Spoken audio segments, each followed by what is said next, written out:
turi kw'igenekerezo rya 25 ukwezi kwa Rusama umwaka w'ibihumbi 2026 aho igihe c'isaha 12:02 mikeya cane niho twaronka inkuru atari nziza itumenyesha yuko isoko yo ku mugwa mukuru wa Cibitoke ihejeje kwadukamwo umuriro.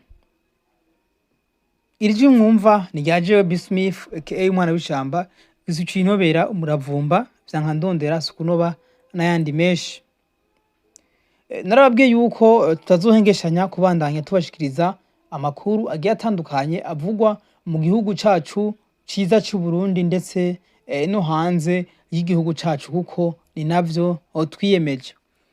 Tubandanya tuganira canke tubashikiriza ano makuru twabateguriye aho isoko yo ku mugwa mukuru wa Cibitoke ihejeje kwadukamwo umuriro aho abadandaza batari bake bagerageje kugenda basohora ivyabo ndetse n'abasuma bakomeza bikika mu kiza.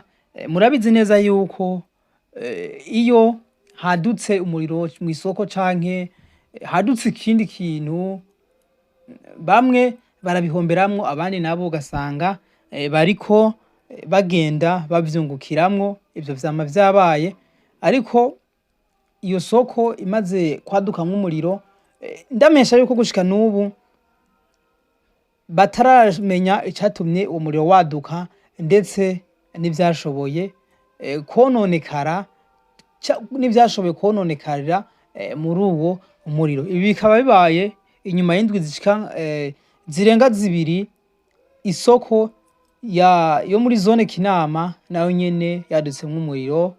Ni inkuru twabashikirije abasanzwe badukurikirana, ni inkuru bamenye.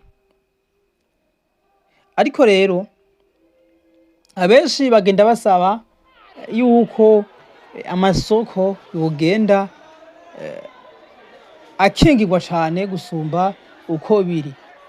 Mu kurangiza twagomba duhoze imiryango yashoboye kuburira ivyabo muri iyo soko tubasaba kwihangana.